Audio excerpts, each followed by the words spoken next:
Le temps de gratter un seul ticket, la Française des Jeux vient d'empocher une somme colossale. Chaque année, ce sont des milliards d'euros qui sont misés, alimentant ce grand rêve collectif de devenir millionnaire. Mais bon, une fois l'encre grattée et la petite pièce rangée, où va vraiment tout cet argent? C'est ce qu'on va voir ensemble.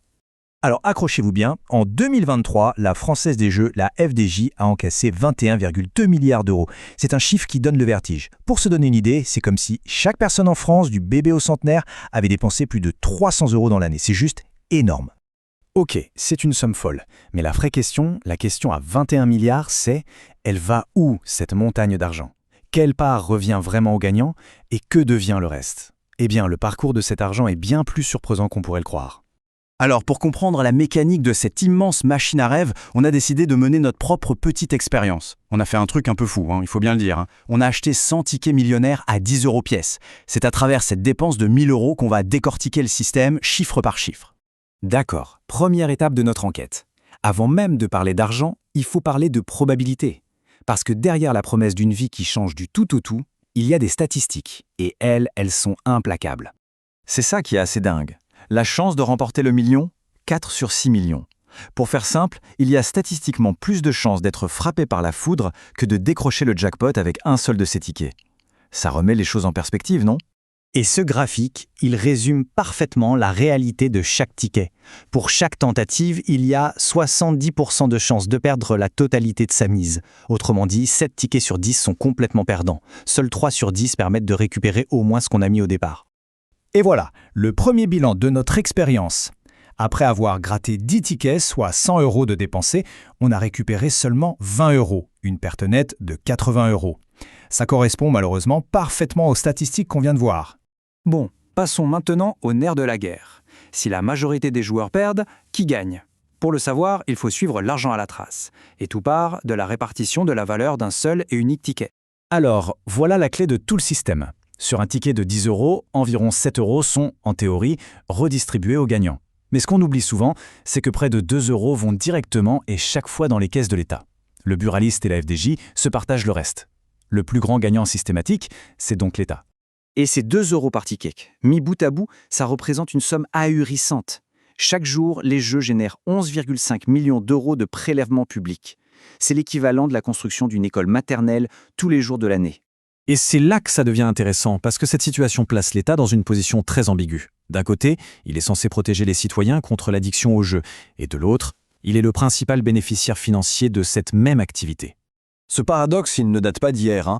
La Loterie nationale a été créée en 1933 pour une bonne cause, aider les gueules cassées de la Première Guerre mondiale. Mais à peine 5 ans plus tard, elle a failli être interdite pour le grave danger d'ordre moral qu'elle représentait. Malgré ça, elle a continué et aujourd'hui, l'État en est un actionnaire majeur. La comparaison est saisissante. C'est le grand écart. D'un côté, le devoir de protection. De l'autre, des profits colossaux. 4,4 milliards d'euros rien qu'en 2023. C'est la définition même d'un conflit d'intérêts. Comment réguler efficacement une activité qui rapporte autant d'argent? Allez, retour à notre expérience. Après 40 tickets grattés, la tendance se confirme lourdement. 400 euros dépensés pour seulement 160 euros de gains. La perte sèche s'élève maintenant à 240 euros. Chaque euro perdu continue d'alimenter le système qu'on vient de décrire. Mais alors, on peut se poser la question, pourquoi on continue jouer face à de telles probabilités? Eh bien, la réponse, elle se trouve dans notre cerveau, et plus précisément dans certains biais cognitifs que le système exploite parfaitement. Le mécanisme clé, le voici. Ça s'appelle l'aversion à la perte. En gros, notre cerveau ressent la douleur de perdre 10 euros bien plus intensément que le plaisir d'en gagner 10. C'est cette asymétrie qui nous pousse à vouloir se refaire, à gratter un autre ticket pour effacer la douleur de la perte. Et ça donne cette fameuse petite voix dans la tête, après tous ces tickets perdants, le gros lot doit forcément se rapprocher. C'est une pensée complètement irrationnelle, mais très humaine. C'est un piège psychologique qui incite à continuer, même quand la logique statistique dit d'arrêter. Et ce système s'appuie sur une infrastructure massive. On parle de 29 000 points de vente. C'est 4 fois plus que le nombre de bureaux de poste.